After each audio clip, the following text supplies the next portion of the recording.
So hello guys, welcome back to our channel.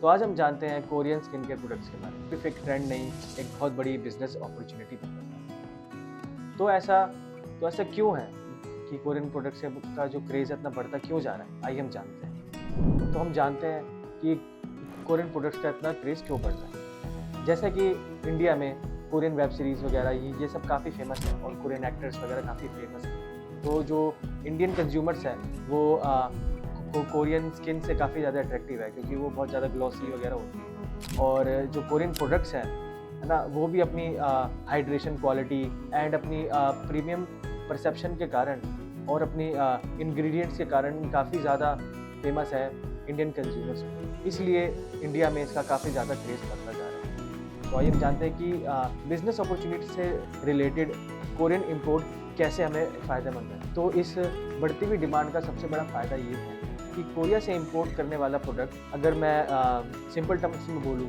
तो अगर हम कोई भी प्रोडक्ट 200 से 300 रुपये तक का अगर हमको बजट पड़ता है इंपोर्ट करने में कोरियन प्रोडक्ट को, तो वो अगर हम इंडियन मार्केट में सेल करते हैं तो उसकी वैल्यू 1500 से 2000 तक की बन जाती है। तो हम कोई भी 500 या 200 रुपये का प्रोडक्ट यहाँ पे हम इजीली 1500 से 2000 रुपये का बेच सकते हैं। तो उससे इंपोर्टर को डायरेक्टली 2 से 4 गुना तक का उसको प्रॉफिट मार्जिन होता है। तो इसलिए बहुत बड़ी बिजनेस अपॉर्चुनिटी है। पर लेकिन इसमें एक बहुत बड़ा हर्डल है। आइए जानते हैं क्या है। तो ये जो कोरियन ब्यूटी प्रोडक्ट्स का जो इंपोर्ट का जो बिजनेस है, इसमें सबसे बड़ा हर्डल है इसके रेगुलेटरी कॉम्प्लाइंसेस।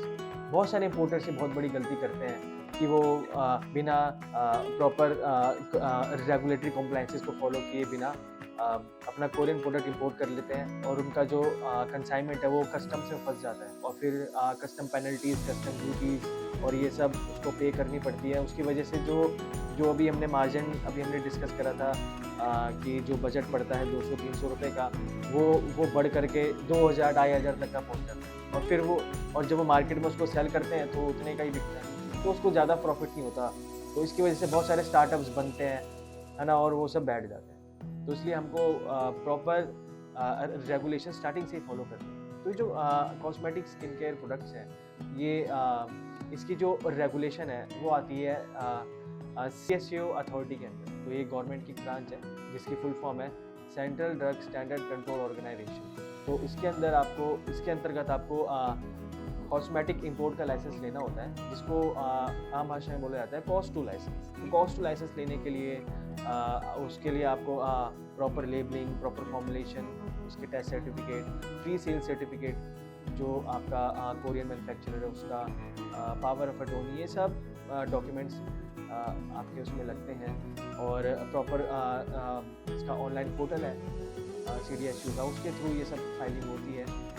और प्रॉपर फाइलिंग करके और प्रॉपर जब CDSO आपकी सारी फाइलिंग रिव्यू कर लेती है तो आपको कॉस्मेटिक लाइसेंस ग्रांट करती है। और उसके बाद अगर आप अपना बिजनेस शुरू करते हैं तो आपको कस्टम्स में से रिलेटेड जो इश्यूज़ हैं वो आपके क्लियर हो जाते हैं और आप इजीली मार्केट में अपना प्रोडक्ट आप कर सकते हैं, सेल कर सकते हैं। तो ये जो कोरियन प्रोडक्ट्स का जो इंपोर्ट है, ये मतलब काफ़ी बड़ा अभी अपॉर्चुनिटी है ना। तो अगर आप सही प्रोडक्ट को चुनते हैं, है ना, और सही आप रेगुलेटरी कॉम्प्लाइंसेस को फॉलो करते हैं और अपनी ब्रांड पोजीशनिंग सही करते हैं, तो आप इंडियन कॉस्मेटिक इंडस्ट्री में आप छा सकते हैं। तो TLT एडवाइजर्स आपकी हेल्प करेगा, है ना, आपकी प्रॉपर रेगुलेटरी गाइडेंस में।